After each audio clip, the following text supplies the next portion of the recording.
Hello guys, welcome to our next video and welcome to B Tech college channel also. Guys, ఈ వీడియోలో మనం nodal analysis గురించి అయితే తెలుసుకుందాం అనమాట. First of all, nodal analysis ఎందుకు వాడతారా అంటే ఏదైనా ఒక రెసిస్టెన్స్ దగ్గర కరెంట్ని కనుక్కోవడానికి వాడతారనమాట.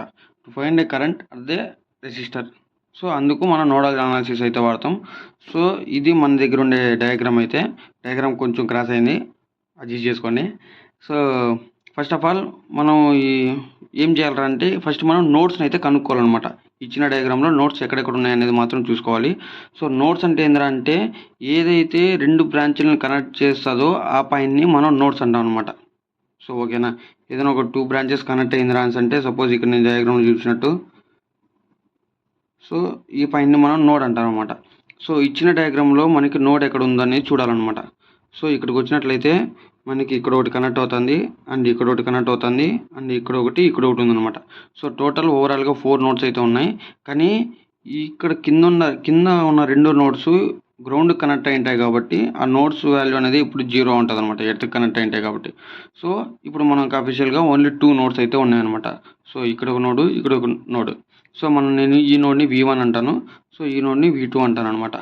సో నోడల్ అనాలిసిస్లో మనం మెయిన్గా కిర్చాఫ్ లాని అయితే ఉపయోగిస్తాం అనమాట. ఓకేనా, కిర్చాఫ్ కరెంట్ లాని అయితే ఉపయోగిస్తాం. సో కిర్చాఫ్ కరెంట్ లా ఏంద్రా అంటే the algebraic sum of currents entering into the node and leaving the node is equal to 0. అంటే ఎంతైతే కరెంటు నోడ్ పాయింట్ దగ్గరికి ఎంటర్ అవుతుందో అండ్ ఎంతైతే కరెంటు నోడ్ పాయింట్ నుంచి బయటకు వెళ్తుందో రెండిటి సమ్ అనేది 0 అవుతుంది అనమాట. సో ఇది కిర్చాఫ్ లా. సో నేను ఇక్కడైతే కిర్చాఫ్ లా అయితే రాస్తాను. KCL అంటే Kirchhoff law states the algebraic sum of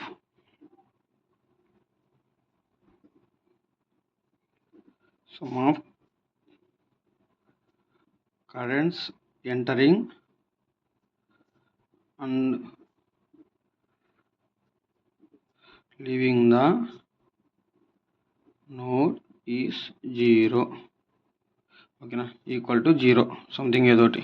so first of all మనం కిర్చాఫ్ లాని మనం దీంట్లో అప్లై చేయాలంటే సో మనకి కరెంట్స్ అనేది మనం కనిపెట్టాలన్నమాట. సో కరెంట్స్ అనేది మనం ఐడెంటిఫై చేయాలి. సో కరెంట్స్ని ఎట్లా ఐడెంటిఫై చేస్తామరా అంటే కరెంట్స్ అనేది ఇప్పుడు కానీ నోడ్ పాయింట్ నుంచి అవే వెళ్తాయి అనమాట, అంటే బయటికి వెళ్తాయి. ఏదైనా నోడ్ పాయింట్ దగ్గర కరెంట్స్ అనేది బయటికి వెళ్తాయి అనమాట. సో సపోజ్ నేను ఈ V1 పాయింట్ తీసుకున్నాను అనుకోండి, ఇక్కడ నుంచి 3 బ్రాంచెస్ ఇక్కడ ఉన్నాయి. సో మనకి ఇట్లా వెళ్తుంది, ఇక్కడ ఒకటి నుంచి ఇట్లా వెళ్తుంది, ఇక్కడ ఒకటి వెళ్తుంది. సో మనం కరెంట్ని ఎట్లా డిఫైన్ చేస్తాం, మనం ఏమనుకున్నాం నోడ్ పాయింట్ నుంచి అవే వెళ్ళాలన్నమాట కరెంట్స్. సో ఇక్కడ నుంచి ఇక్కడ అవే సింబల్ ఒకటి వేసుకుంటే ఇది I1, ఇక్కడ ఒకటి వేసుకుంటే ఇది I2 అండ్ ఇక్కడ వేసుకుంటే ఇది ఒక I3 అనమాట. సో I1, I2, I3 అనేది అనుకున్నాం. సో సేమ్ సినారియోలోకి ఇక్కడ వస్తే V2 నోడ్ దగ్గర ఇది I4, ఇది I5 అండ్ ఇది I6. సో మనకి సింపుల్గా కనుక్కునేసినాం, మనం కరెంట్స్ కానీ ఐడెంటిఫై చేసినాం అనమాట. సో ఇప్పుడు కిర్చాఫ్ లాని మనం డయాగ్రామ్కి అయితే అప్లై చేద్దాం. So applying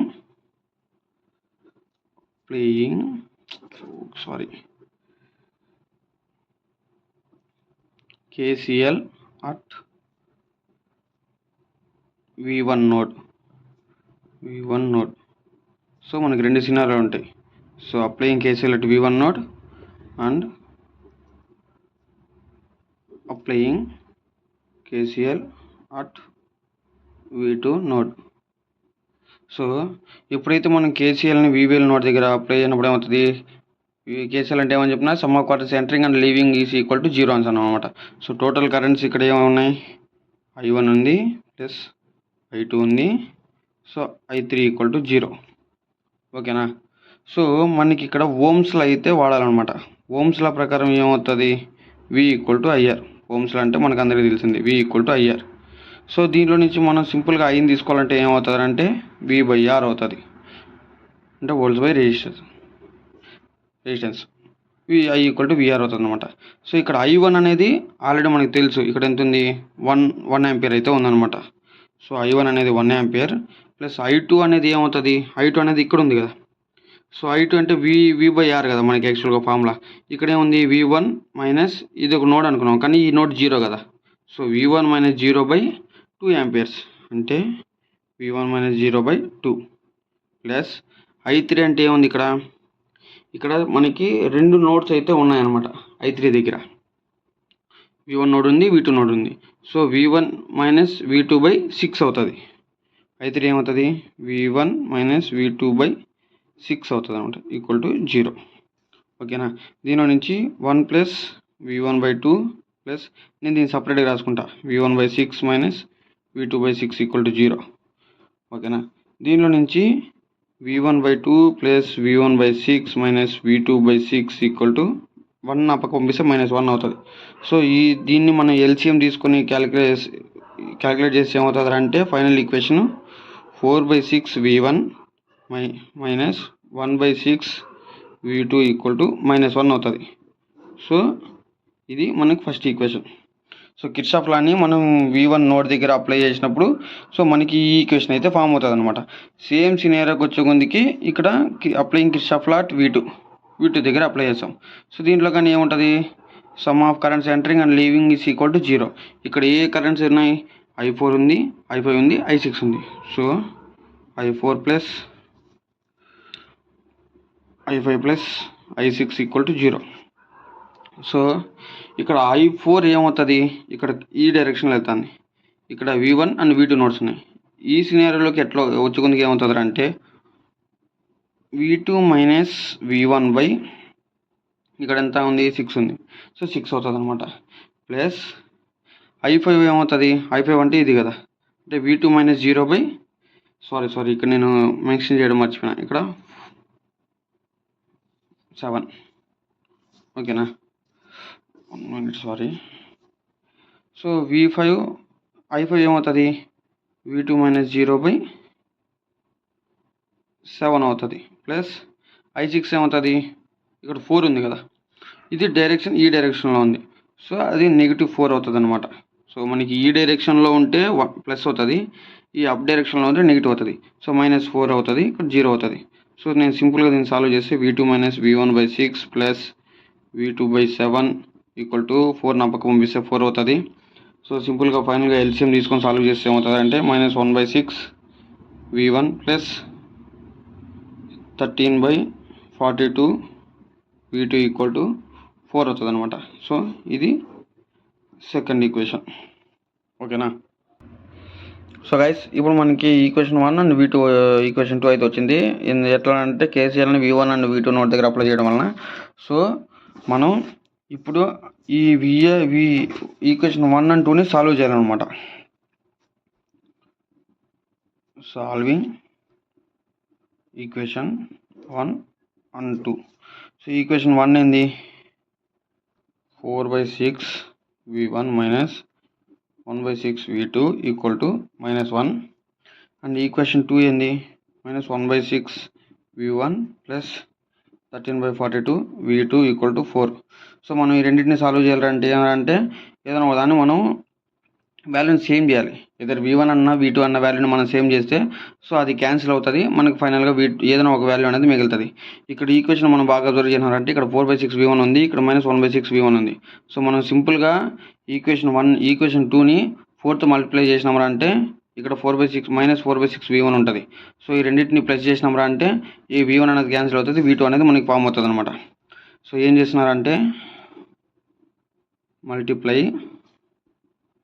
equation 2 with 4 and add with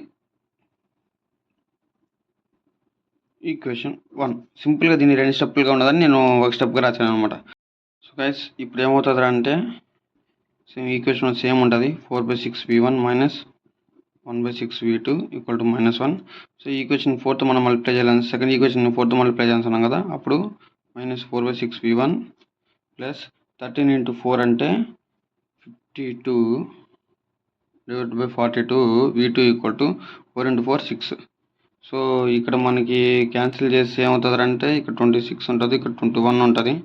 so ఇది ఫైనల్ ఈక్వేషన్ ఏమవుతుంది అంటే -4/6 V1 plus 26/21 V2 equal to 16 అవుతుంది అనమాట. సో మనకు ఫైనల్గా వచ్చినది ఈక్వేషన్ ఏంది equation 1 equation 1 equal to 4/6v1 minus 1/6v2 equal to -1. So ఇక్కడ ఈక్వేషన్ 2 ఈక్వల్ టు ఏమవుతుంది, -4/6v1 plus 26/21v2 equal to 16 అవుతుంది. So adding equation 1 and 2. So దీన్ని యాడ్ చేస్తే ఏమవుతుంది,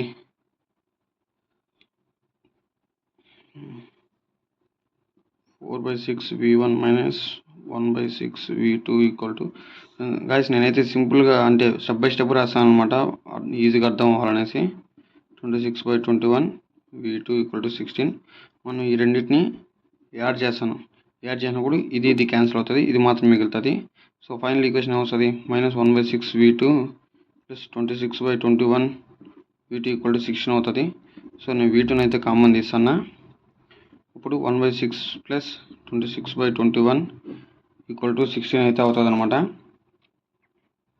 సో మనకి దీనికి ఎల్సిఎం తీసి ఏమవుతుంది అంటే కింద 42 వస్తుంది, ఇక్కడ టోటల్ 52 - 7 అయితే వస్తుంది అనమాట, ఈక్వల్ టు 16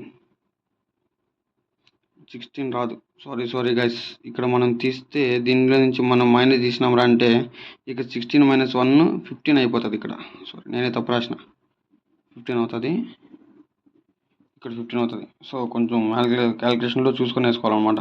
అప్పుడు ఏమవుతుంది, v2 45/42 ఈక్వల్ టు 15 అవుతుంది. v2 equal to 15 × 42/45, 5 1s are 5 3s are 42/3, 3 1s are 3 4s are 14 అవుతుంది. సో v2 వాల్యూ అనేది మనకి 14 అయితే వచ్చిందనమాట. సో అర్థమైందా, v2 వాల్యూ మనకి 14 అయితే వచ్చింది. సేమ్ మనం ఈ v2 వాల్యూని తీసుకుని ఈక్వేషన్ 1లో పెట్టేసినామరా అంటే, ఈక్వేషన్ 1 ఉంది కదా, సో ఈక్వేషన్ 1లో మనం పెట్టినామరా అంటే v2 వాల్యూని మనకి v1 వాల్యూ కానీ వచ్చేస్తుంది అనమాట. So substitute v2 in equation 1. So ఇక్కడ 4/6v1 మైనస్ 1/6 ఇంటూ v2 అంటే ఎంత, 14 కదా, 14 equal to -1. So 2 3s are 2 7s are, ఈ క్యాలిక్యులేషన్ అయితే వస్తుంది. ఇక్కడ 4/6v1 మైనస్ 1/, ఇక్కడ 7/3 అవుతుంది, 7/3 equal to -1. So 4/6v1 equal to -1 plus 7/3. So దీన్ని మనం సాల్వ్ చేస్తే v1 ఈక్వల్ టు 2 వస్తుంది అనమాట. జస్ట్ ఎల్సిఎం తీసి సాల్వ్ చేస్తే v1 ఈక్వల్ టు 2 వస్తుంది. ఎందుకంటే నేను మళ్ళీ షార్ట్ కట్ అయితే వాడుతున్నా, ఎందుకంటే ఆల్రెడీ వీడియో లెంత్ అనేది కొంచెం ఎక్కువైపోయింది. సో v1 ఈక్వల్ టు 2 వచ్చింది అనమాట. సో నెక్స్ట్ మనం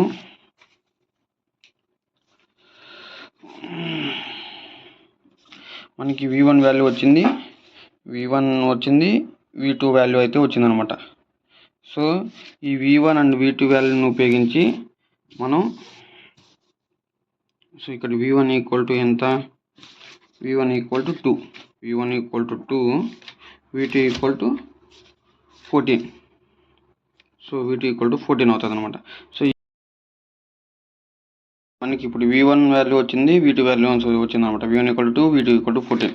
సో ఇక్కడ నేను రాసుకుంటా, v1 equal to 2 and v2 equal to 14. So ఈ v1 v2 వాల్యూని ఉపయోగించి మనం ఇప్పుడు ఏం చేయాలంటే ఈ రెజిస్టర్ల దగ్గర కరెంట్ ఎంత పాస్ అవుతుందని చూడాలన్నమాట. సో టోటల్ మనకు ఓవరాల్గా ఎన్ని రెజిస్టర్లు ఉన్నాయి, 3 అయితే ఉన్నాయన్నమాట. సో ఇక్కడ ఒకటి, ఇక్కడ ఒకటి, ఇక్కడ ఒకటి. సో మనం ఈచ్ వన్ మనం అక్కడ కరెంట్ ఎంత పాస్ అవుతుందని చూసాం అనమాట, కనుక్కుందాం. అకార్డింగ్ టు ఓమ్స్ లా తెలిసిందే మళ్ళీ, v equal to IR. So ఇప్పుడు నేను ఈ పాయింట్ తీసుకుంటాను అనుకోండి, v1 ఈక్వల్ టు 2. ఈ నోడ్ దగ్గర నుంచి దీన్ని కనుక్కోవాలంటే, ఈ రెజిస్టర్ది కనుక్కోవాలంటే అప్పుడు ఏమవుతుంది అంటే, ఇప్పుడు మనకి తెలిసింది v ఈక్వల్ టు IR. దీంట్లో I ఈక్వల్ టు ఏమవుతుంది, v/R అవుతుంది. సో మనం ఫస్ట్ ఎక్కడ కానీ ఈ రెజిస్టర్ అనేది దేనికి కనెక్ట్ అవుతుంది, v1 నోడ్కి కనెక్ట్ అవుతుంది. సో ఈ సింపుల్గా ఏమవుతుంది, v1/R అవుతుంది అనమాట. So I equal to v1 value ఎంత వచ్చిందని చెప్పిన 2 ఇక్కడ ఎంత ఉంది రెసిస్టెన్స్ 2 ఉంది. సో 2/2 = 1. So I = 1. సో ఇక్కడ వచ్చి 1 ఆంపియర్ అయితే పాస్ అవుతుంది. 1 ఇక్కడ వచ్చి 1 వస్తుంది అనమాట ఆంపియర్ కరెంటు. సో నెక్స్ట్ ఇక్కడ ఉంది నెక్స్ట్ 7. ఇక్కడ 7 రెసిస్టర్ దగ్గర మనం కరెంట్ కనుక్కోవాలంటే ఏమవుతుంది సేమ్ V = IR, I = ఇక్కడ V2/R అవుతుంది అనమాట.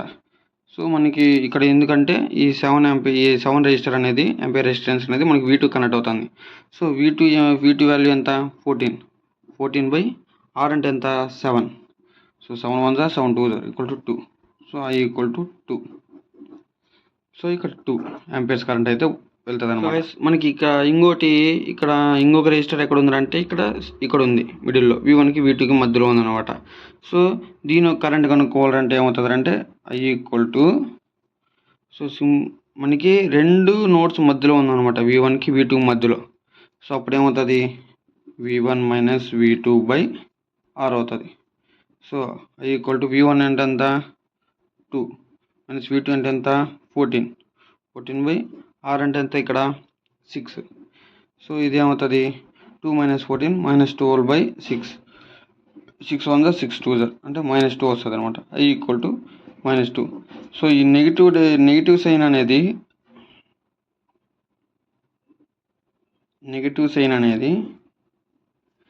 రివర్స్ డైరెక్షన్ అయితే ఇండికేట్ చేస్తుంది అనమాట. Reverse direction negative sign indicates reverse direction. So guys ఇది టోటల్గా వీడియో అయితే మనం నోడల్ అనాలిసిస్ ప్రకారం ఏదైనా ఒక రెసిస్టర్ దగ్గర కరెంట్ ఎంత పాస్ అవుతుంది అనేది ఏ విధంగా కనుక్కోవాలో ఇప్పుడైతే వీడియోలో స్టెప్ బై స్టెప్ చూసినాం అనమాట. సో గైస్ ఆల్రెడీ ఇప్పుడు వీడియో అయితే ఛానల్ ఎంత అయిపోయింది. సో ఇంతటి వీడియో అయితే స్టాప్ చేద్దాం. నెక్స్ట్ వీడియోలో మళ్ళీ అయితే కలుస్తాను. Okay then bye guys.